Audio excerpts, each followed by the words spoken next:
ஈரோட்டில் துவங்கியுள்ள சர்வதேச கனரக வாகன கண்காட்சியில் வாகனங்கள் மட்டுமில்லாமல் உதிரி பாகங்கள் மற்றும் பழுது பார்க்கும் கருவிகள் இடம்பெற்றுள்ளன. ஈரோடு சித்தோட்டில் உள்ள டெக்ஸ்பெலியில் 2 நாட்கள் நடைபெறும் சர்வதேச வாகன கண்காட்சி துவங்கியுள்ளது. இக்கண்காட்சியில் புதிய வகை வாகனங்கள், பழுது பார்க்கும் கருவிகள், உதிரி பாகங்கள் உள்ளிட்டவை 50க்கும் மேற்பட்ட அரங்குகளில் வைக்கப்பட்டுள்ளன. இக்கண்காட்சியின் மூலம் 30 கோடி ரூபாய் அளவிற்கு வர்த்தகம் நடைபெறும் என்று ஏற்பாட்டாளர்கள் தெரிவித்துள்ளனர்.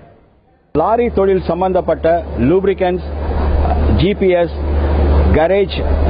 கரேஜ் எக்யூப்மெண்ட்ஸ், லாஜிஸ்டிக்ஸ் போன்ற பல உபகரணங்களை உலகின் பெயர் பெற்ற பல நிறுவனங்கள் இங்கே காட்சிக்கு வைத்து விற்பனையும் செய்து கொண்டிருக்கிறார்கள். இக்கண்காட்சி லாரி தொழில் சிறந்து விளங்கும் கொங்கு நாட்டில் நடைபெறுவதால் இந்த 6 மாவட்டங்களில் இருந்து பலர் வருகை தந்து இங்கே சுமார் 25 முதல் 30 கோடி ரூபாய்க்கு வர்த்தகம் நடக்கும் என்று எதிர்பார்க்கிறோம். திருச்செங்கோடு, சங்ககிரி, நாமக்கல், சேலம், குமாரபாளையம், பெருந்துறை, பவானி இது போன்ற ஊர்களில்தான் லாரி தொழில் அதிகமாக இருக்கிறது.